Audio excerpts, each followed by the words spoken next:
Boa noite a todos, a paz do Senhor. Mais uma vez é uma satisfação muito grande e antes de começar, eu gostaria de fazer aqui um registro, um agradecimento público ao pastor, à pastora, por mais um ano ter a oportunidade de estar aqui conversando com todos vocês. Nós sabemos que a humanidade vive uma crise constante. E essa crise é uma crise de confusão de identidade. Muitas pessoas estão perdidas sem saber quem são. E isso tem origem, muitas vezes, em não falar sobre si. Nós sentamos, assistimos a muitas coisas, assistimos a muitos sofrimentos, muitas desolações, e acabamos nos misturando em meio a tudo que acontece, sem saber ao certo quem nós somos. Isso nos faz adoecer como um todo, como uma sociedade na qual nós estamos inseridos. Então, eu vejo como uma rica oportunidade estar aqui esta noite, podendo conversar com todos vocês, e por isso eu agradeço a liderança por essa maneira, por propiciar a todos nós um momento de pensarmos sobre a vivência do homem, do ser humano como um todo. As minhas palestras, quem já me acompanha das vezes que eu estive aqui, é muito assim, eu gosto de conversar. Então nós vamos falar de alguns temas, e se você tiver alguma dúvida, se alguma coisa estiver fazendo muito sentido para você e você quiser compartilhar, é só você levantar a sua mão e nós vamos conversar. E se você tiver alguma dúvida também, você pode estar perguntando ao decorrer do assunto. O importante aqui é nós trocarmos, é você poder ir para a sua casa com a sensação de que você ouviu algo que fez sentido na sua vida, ok? Temos aqui no nosso meio algum profissional da área da saúde? Alguém que trabalha com saúde? Ok. Temos pessoas que nos visitam pela primeira vez aqui? Sejam todos bem-vindos. Vamos lá. Quem trouxe Bíblia, abra comigo, por favor, em Provérbios, capítulo 27. Nós vamos falar então sobre ansiedade, sobre depressão e sobre superação.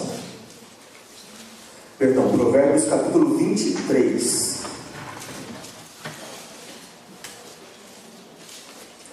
Provérbios 23, versículo 7. Diz o seguinte: porque como imagina em sua alma, assim ele é. Outras versões acrescentam: como o homem imagina em sua alma, assim ele é. Esse é o nosso ponto de partida para a nossa conversa aqui essa noite. Como que nós nos imaginamos? Qual a imagem que temos de nós mesmos? Será que quando eu me visto e me olho no espelho, será que eu sou exatamente aquilo que eu estou refletindo? No meu dia a dia, lá no meu trabalho, lá na minha família, lá na minha escola, será que eu sou quem realmente eu pareço ser? Será que eu sei quem de fato eu sou? Nós já começamos com perguntas, para que vocês possam ir pensando sobre, e assim nós conseguimos desenhar um caminho para chegar em algum ponto. Como o pastor disse, eu preparei aqui alguns slides, mas nós não vamos transmitir, mas eu vou ter esse alinhamento, essa direção dessa conversa nessa noite. Vamos começar falando sobre dados sobre a ansiedade. A ansiedade ela afeta 9,3% da população brasileira.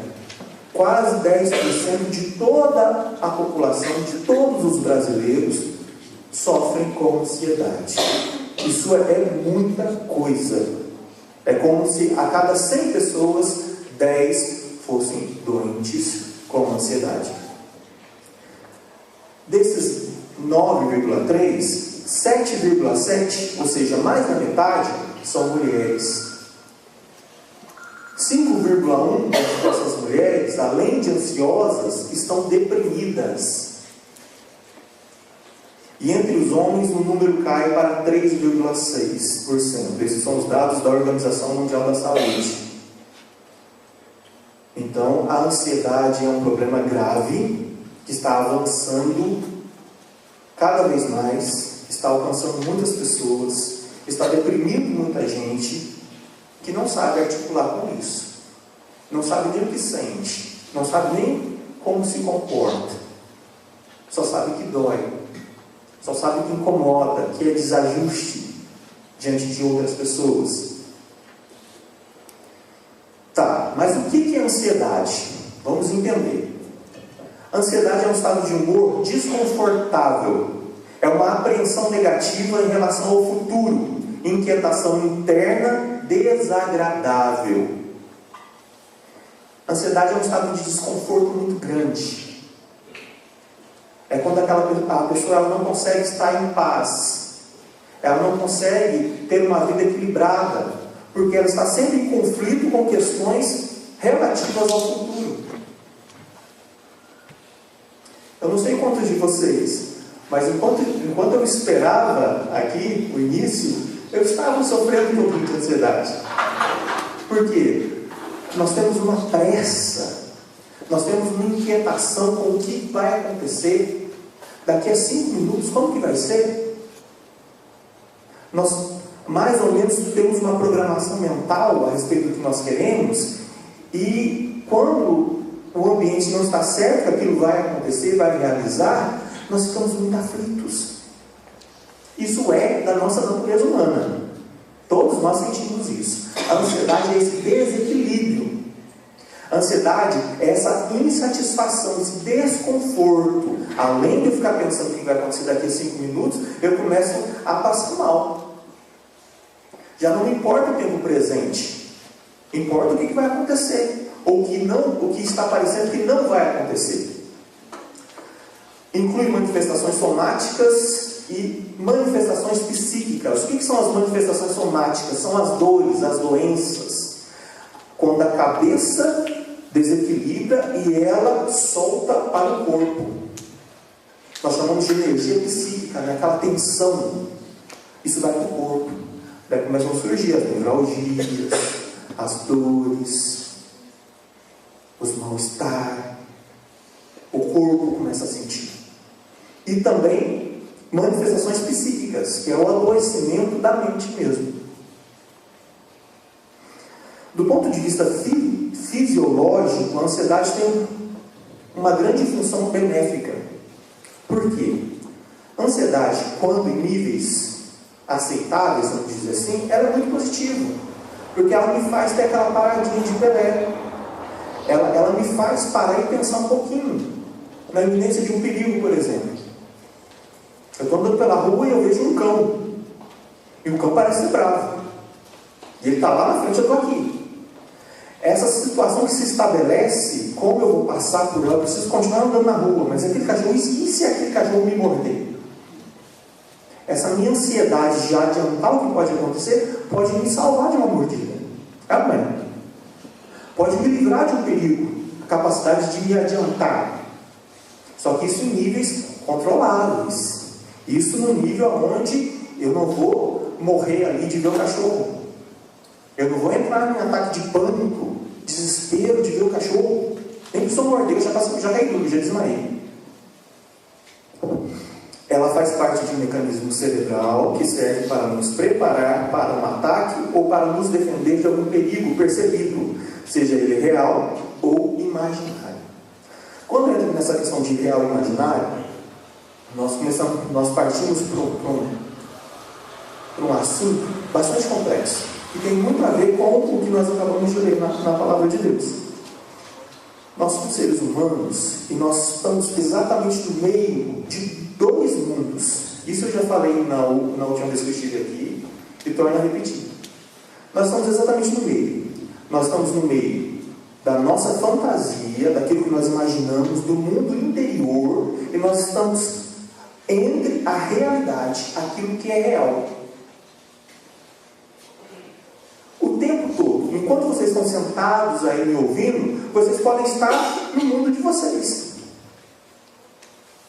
Nossa, o Rafael está falando, de vez em quando ele vira aqui, parece que tem uma mancha na nuca. Pode estar assim, dando uma flutuadinha, é um assunto, outra coisa. O mundo é só de vocês, é pessoal. Ninguém tem acesso. É o mundo da fantasia. Mas paralelo à fantasia, nós temos a realidade. E a realidade é algo físico, real, que a gente toca, que a gente sente e que muitas vezes nos fere. E esse adoecimento, essa ansiedade, ela se estabelece exatamente nesse meio termo, entre o que é da minha fantasia, aquilo que eu controlo, o que está na minha cabeça eu controlo. Alguns pensamentos, que nós vamos ver um pouco mais à frente, em níveis de transtorno psíquico, a pessoa não tem controle sobre o que ela pensa. Mas em níveis equilibrados, a gente tem um pouco de controle. A gente dá aquela voada e a gente volta. Opa, deixa eu prestar atenção. Essa mancha na nuca dele não tem nada a ver com a palestra, deixa eu prestar atenção. A gente tem esse controle. A realidade a gente não tem, a gente tenta ter um controle. É por isso que nós acordamos de manhã todos os dias, é por isso que nós trabalhamos, porque nós precisamos receber o nosso salário, e através do nosso salário nós tentamos progredir, crescer na vida, nos satisfazer. Então é um caminho real, de realidade. Se você não fizer, não vai acontecer. O tempo todo nós estamos articulando entre esses dois mundos. E como o homem imagina em sua alma, assim ele é. Na realidade, eu sou tão trabalhador, eu sou tão dedicado, eu sou tão boa gente, mas como imagino na minha alma, eu sou tão fracassado, eu sou tão covarde, eu tenho medo dos desafios. O que vai imperar? O que eu estou imaginando na minha alma? Porque é o que eu estou imaginando em minha alma que vai ditar o meu comportamento no mundo real. Quantos estão entendendo?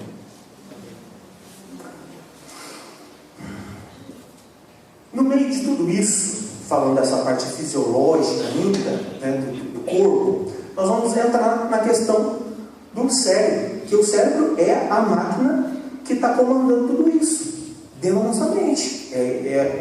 O cérebro está buscando o tempo todo equilíbrio, homeostase, que a gente chama de equilíbrio. O nosso corpo também está em equilíbrio. Se a minha pressão estiver muito alta, eu vou passar mal. Se a minha pressão estiver muito baixa, eu vou passar mal. Se a minha glicose estiver alta ou baixa, mais vou passar mal. O cérebro ele articula visando o equilíbrio. E isso não é só físico, biológico, mas isso é em níveis de pensamento também. Isso é em níveis da autoimagem também. E como que o cérebro ele consegue regular essas questões para alcançar o equilíbrio? Através de hormônios, que são chamados de neurotransmissores.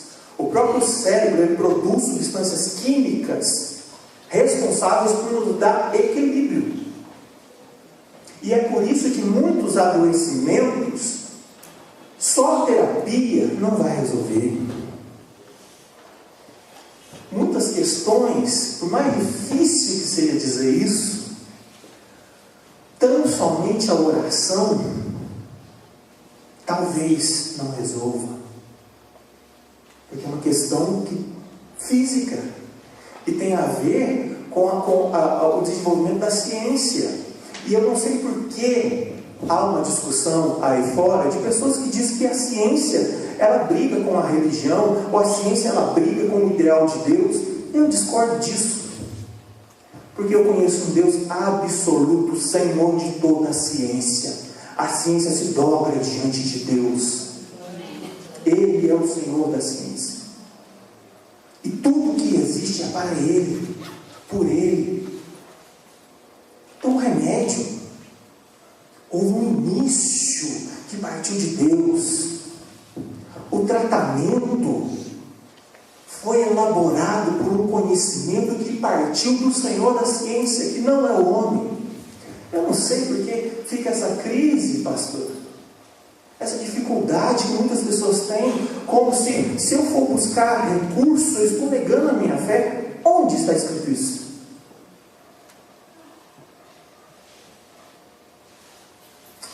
Está escrito que o justo viverá pela fé, Rafael. Mas a partir do momento que eu tomo uma medicação que eu creio que isso vai fazer bem para mim, eu não estou vivendo pela fé? Estou? A partir do momento que eu creio que a ciência foi criada, elaborada pelo próprio Deus, eu não estou vivendo pela fé? Quando eu luz da ciência?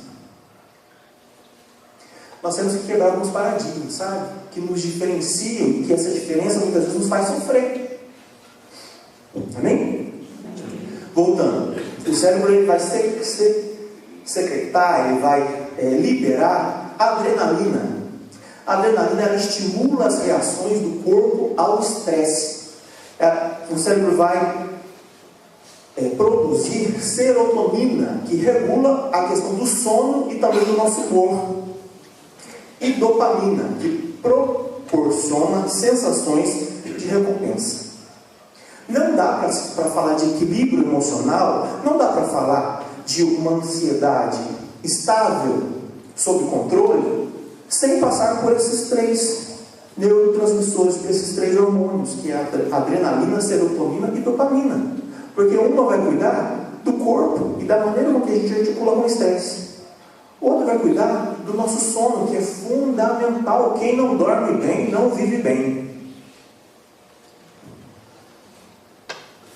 O próprio Deus descansou ao 7º dia, não é isso? Quem não descansa, nós não somos máquina, nós somos humanos. Precisamos de descanso, precisamos de repouso.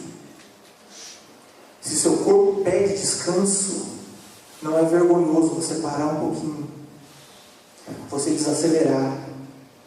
Mas eu estou envolvido com tanta coisa, e agora está tão difícil.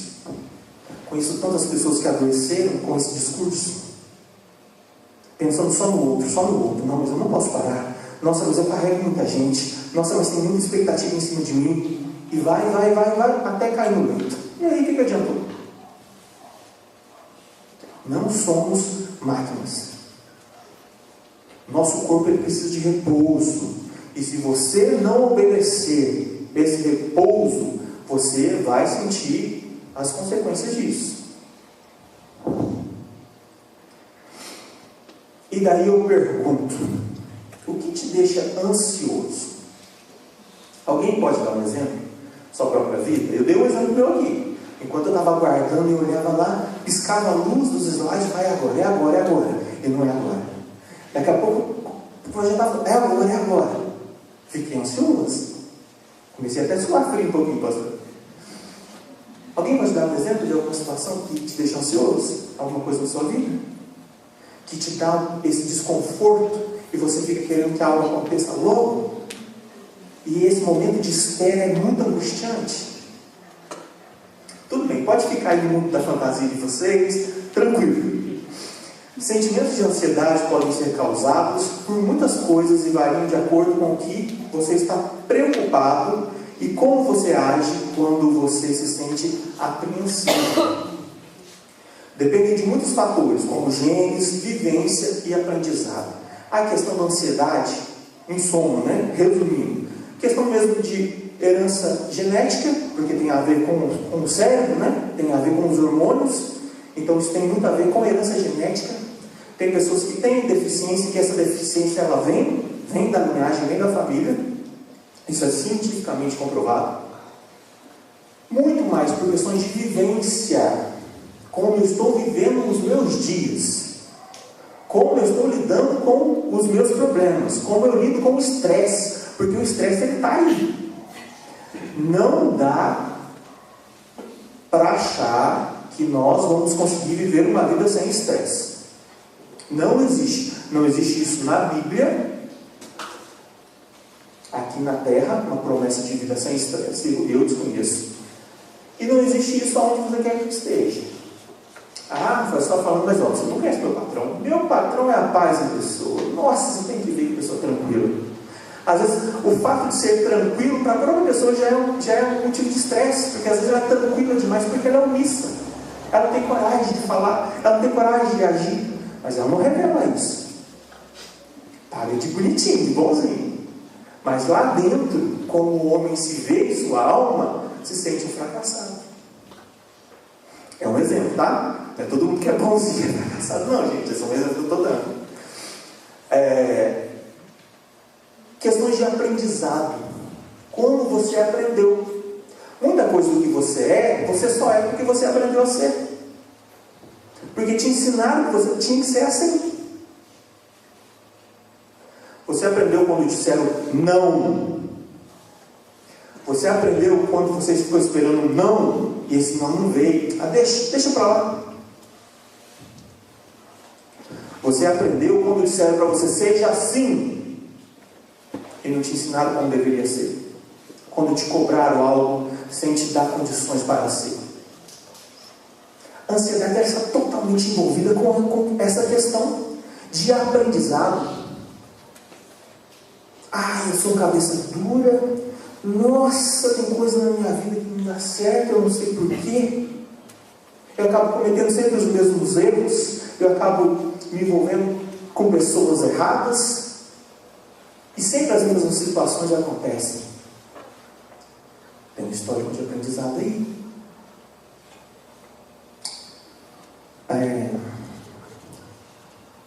Vamos para mais uma pesquisa. Porque as pesquisas, elas introduzem um assunto e a gente entende a realidade das coisas.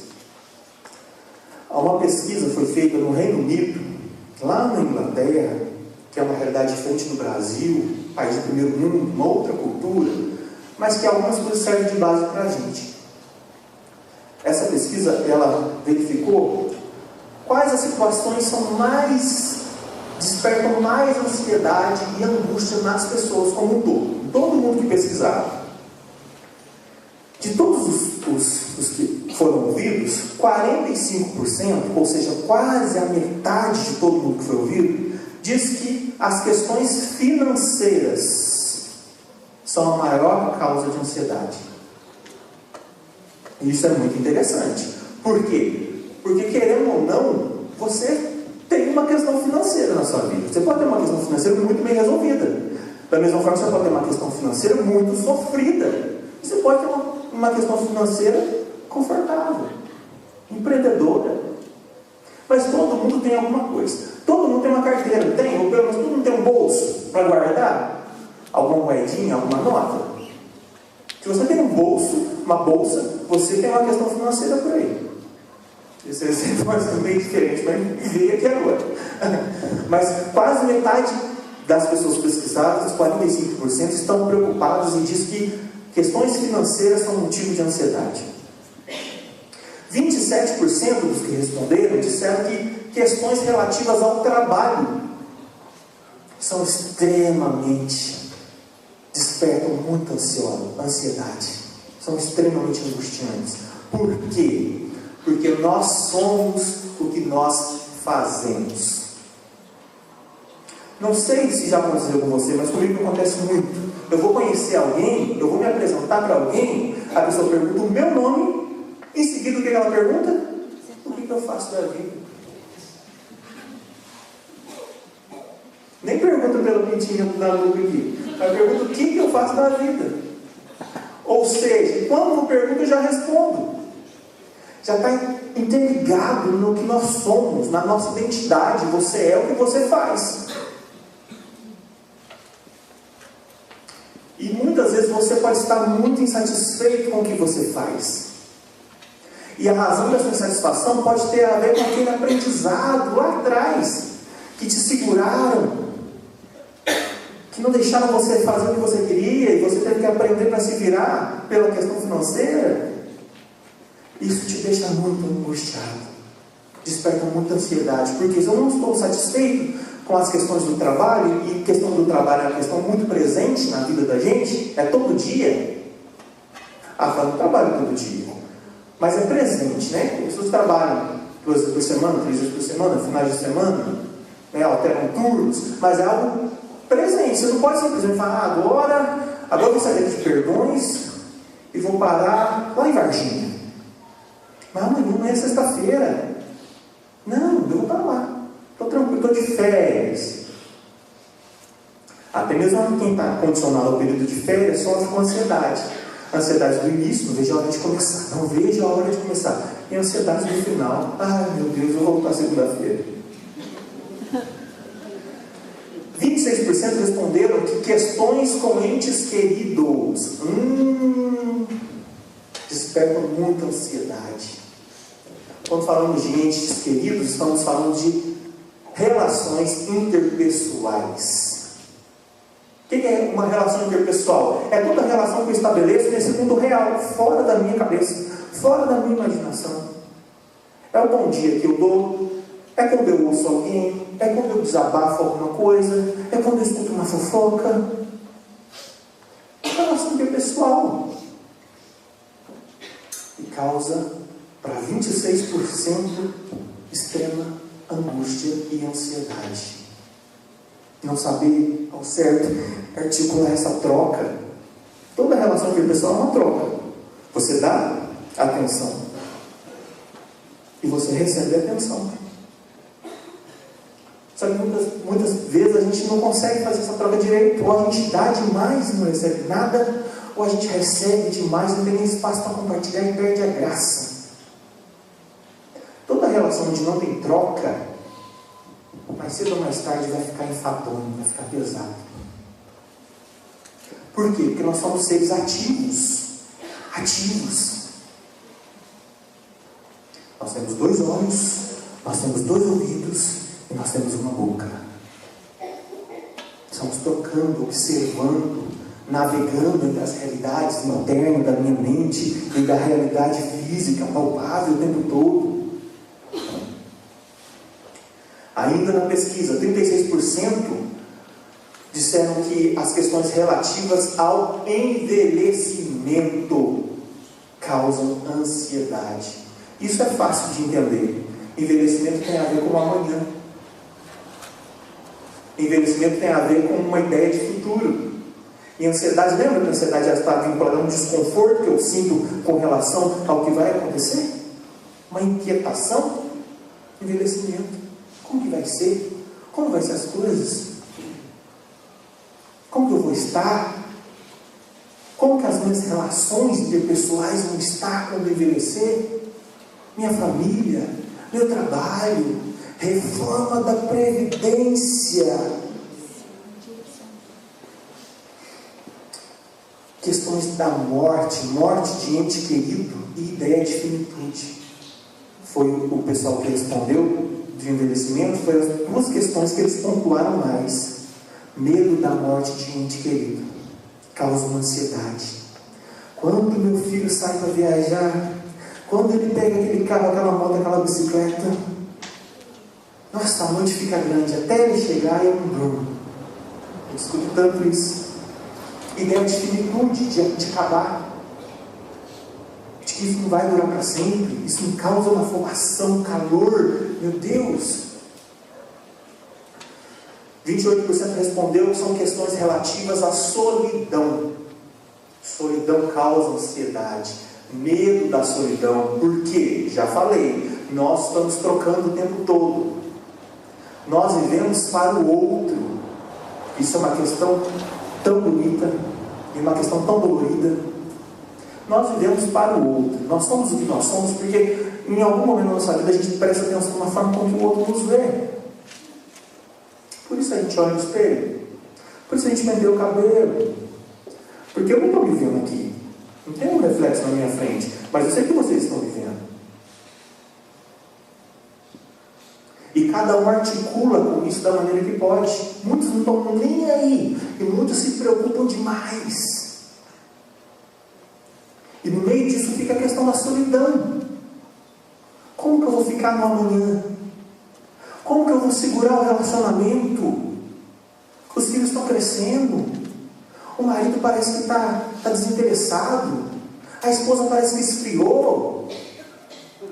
Como que vai ser, meu Deus? Esse aluguel que sobe todo ano, vou ter que mudar dessa casa. A prevalência da depressão é estimada em 19% da população, o que significa que aproximadamente 1 em cada 5 pessoas no mundo apresenta um problema em algum momento da vida. Esse dado é do Ministério da Saúde. Então vamos diferenciar então depressão de tristeza. Porque você está falando, Rafael, eu estou achando que eu tenho que tomar um antidepressivo para sair daqui. Você está falando de um jeito que eu estou achando que eu estou mal já. Vamos diferenciar o que é depressão e o que é tristeza, gente. Calma lá. Tristeza é uma reação do organismo vivo a perdas e frustrações. Isso, toda vez que você perder, toda vez que você se frustrar, você vai se entristecer. É uma regrinha. Você pode até driblar a situação e contar para você mesmo que não vai se afetar, isso te ajudar a não sofrer tanto. Mas a tristeza vai ocorrer a cada perda e a cada frustração. Depende de causa clara. Repete comigo: tristeza tem causa. Tem causa clara. Aconteceu isso e por isso eu fiquei triste. Eu ouvi isso e por isso eu me entristeci. A pessoa chegou e demonstrou isso para mim e por isso eu me entristeci. Tem causa clara. Não sendo de longa duração. A perda de alguém por morte é chamado luto. E o sentimento vivenciado no luto é o pesar. Não é tristeza, mas também não é depressão. Toda vez que nós perdemos um ente querido, nós entramos num processo de luto, que é um processo natural, é um processo onde nós vamos aprender a simbolizar a perda da pessoa, a entender que ela não vai fazer mais parte, a presença dela não vai fazer mais parte da nossa vida, e esse processo é chamado luto, é a ausência, é o vazio, é como eu vou ficar no meio daquele vazio. Mas tinha alguém aqui e agora não tem mais, como que eu vou me equilibrar? O que eu vou fazer a partir de então? É o luto. E dentro do luto, qual que é o sentimento que nós temos? O pesar. E esse pesar ele tem uma estimativa aproximada, porque varia de organismo para organismo, de pessoa para pessoa, de histórico para histórico, aproximado de 3 meses.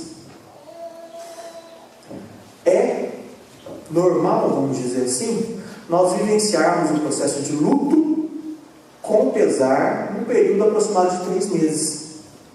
Passou de 3 meses, você ainda não aprendeu a lidar com a perda, com o luto, com a sensação de pesar, é hora de procurar ajuda. Porque isso pode desencadear, desenvolver um processo depressivo. Entenderam o que é tristeza então? Então vamos esclarecer o que é depressão. Depressão é uma sensação constante de tristeza sem causa. Sem causa, ela pode ser eliciada, desencadeada por uma situação. Uma briga, um descontentamento, uma mudança brusca na vida. Eliciou, partiu, mas aquilo se estende, se esparrama, fica maior do que a causa. E se estende por um longo prazo e passa a ser recorrente. Depressão é algo recorrente. O que é recorrente? É sempre presente. Afeta o indivíduo nas esferas emocionais, cognitivas e comportamentais. Tende a ser incapacitante. Ou seja, a depressão é um transtorno que chega e se estabelece. Se eu sou depressivo, eu não consigo ser depressivo só dentro de casa. Eu não consigo ser depressivo só no meu trabalho. Ela alcança as esferas emocionais, cognitivas e comportamentais, vai se esparramando em tudo que eu estou fazendo, tudo que eu estou vivendo. E por isso o depressivo ele se retrai, por isso ele se recolhe. E tende a ser incapacitante. Esse tende, por que tende? Porque nós temos uma classificação de depressão, que talvez seja mais difícil de ser diagnosticada, e eu não vou entrar nisso aqui essa noite, mas só a título de conhecimento, que é uma depressão velada. O sintoma da depressão é uma falsa alegria. E ela é muito difícil por causa disso. A pessoa ela vive, ela veste uma máscara, e essa máscara é inconsciente, ela não tem controle disso. Então ela tem uma alegria falsa. Que vira uma fumacinha assim, ó. Ela está rindo, daqui a pouco essa fumacinha some, sem propósito. Uma animação xoxa, sabe aquela coisa xoxa que você percebe que não tem conteúdo? Não tem por que a pessoa está com uma alegria desse jeito. Está ultrapassando o nível de normalidade, o aspecto de normalidade. É muito difícil diagnosticar ela. Mas ela é uma depressão com sintomas inversos, que causa o mesmo tipo de angústia. A pessoa ri e se angustia. A pessoa brinca, mas tem vontade de se matar. Diferenciamos então o que é tristeza e o que é depressão. Vamos falar então de algumas ideias erradas, que se nós não temos, nós tivemos e pensamos em algum momento da nossa vida. Primeira ideia errada: depressão é sinal de fraqueza. Não é. Isso é ideia errada. Depressão não tem nada a ver com fraqueza. A pessoa pode ser uma montanha, pode ser uma fortaleza e pode cair a qualquer momento. A pessoa pode ser fraquinha, mirradinha, sem opinião, sem tomar partido e nunca pode deprimir. Depressão não é sinal de fraqueza. Segunda ideia errada: depressão é evidência de loucura. Começou a depressão, está ficando louco. Também não. Depressão não é evidência de loucura. Não tem a ver com transtorno esquizofrênico, esquizoide, psicótico, que é o nome da loucura, né? De quem tem transtorno. Não tem nada a ver. Não é evidência de loucura. A pessoa pode ser extremamente produtiva. Ela pode estar inserida dentro de um contexto onde ela é extremamente funcional. E ela funciona. E ela pode se deprimir. E ela pode adoecer. E ela pode adoecer e continuar plenamente lúcida. A pessoa que entra num quadro de depressão e evolui para a esquizofrenia, na verdade ela é uma esquizofrênica que demorou um pouquinho para desencadear a crise. Ela já tinha um transtorno e isso veio como uma depressão. Não foi a depressão que deixou ela transtornada. Importante que vocês desassociem essa ideia, porque isso faz com que a pessoa não procure tratamento por medo de ser diagnosticada como louca, porque ela tem essa ideia. Se eu procurar, meu Deus, vai ser um caminho sem volta.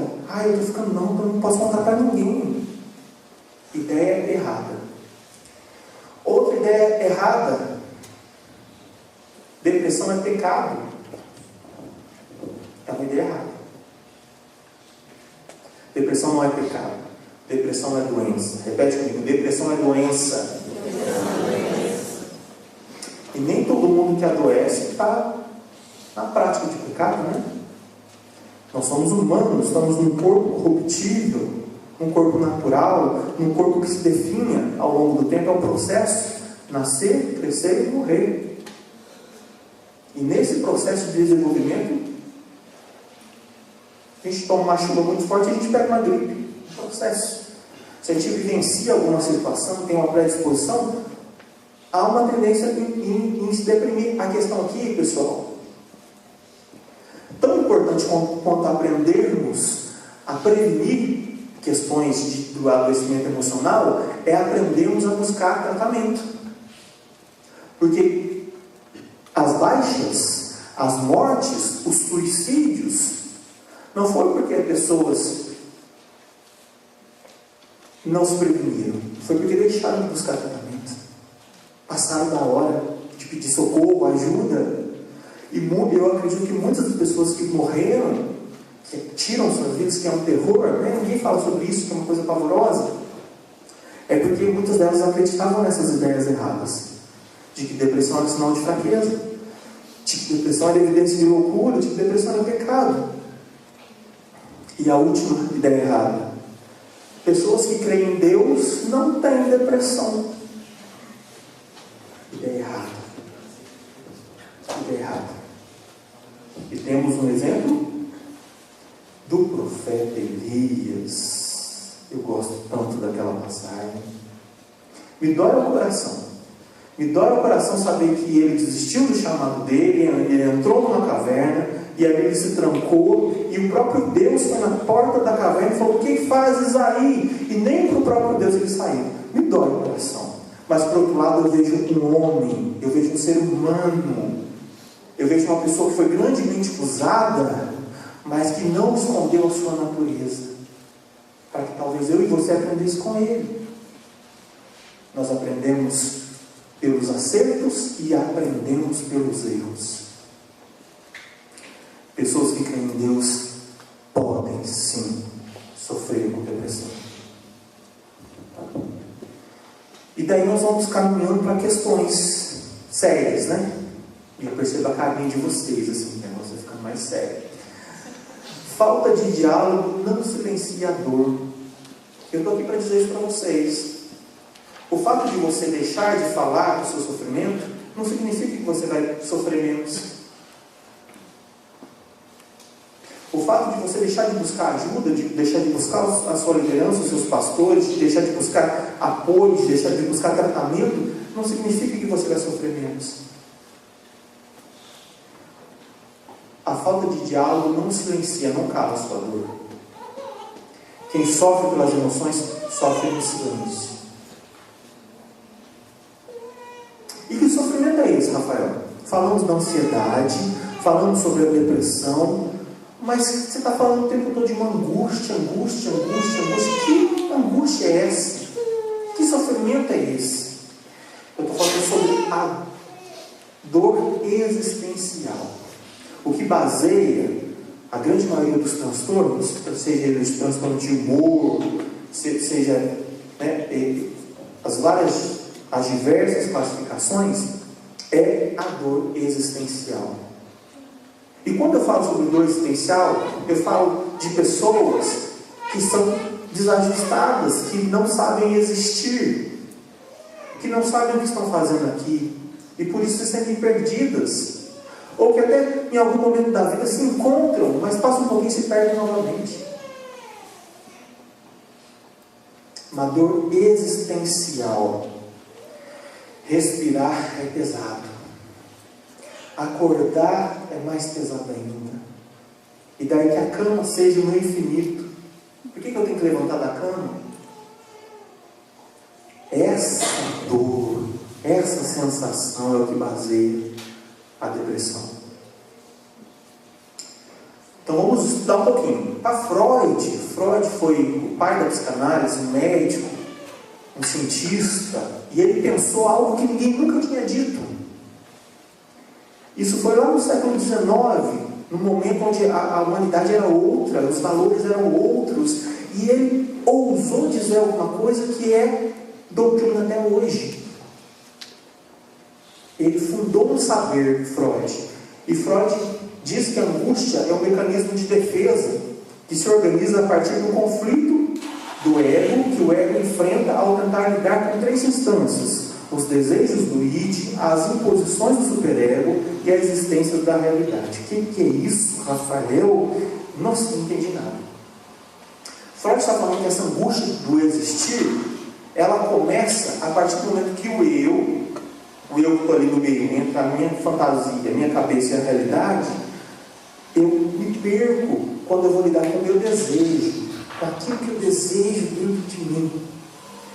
Quando eu vou lidar com as imposições da cultura, com o olhar que as pessoas têm sobre mim, e com as exigências da realidade. São três questões que você vai passar pela sua vida. Você entendendo o que eu estou falando ou não, você vai passar por isso. Você vai passar pela crise do desejo. E tem um versículo tremendo que Deus fala para Caim: o teu desejo será contra ti, mas a ti cumpre dominá-lo. Desejo é algo voraz. Desejo é algo que não respeita a lei, não. Que não respeita a moral, não. Nós temos que doutrinar o nosso desejo. Nós aprendemos isso todos os dias. A morrer para nós mesmos, não é assim?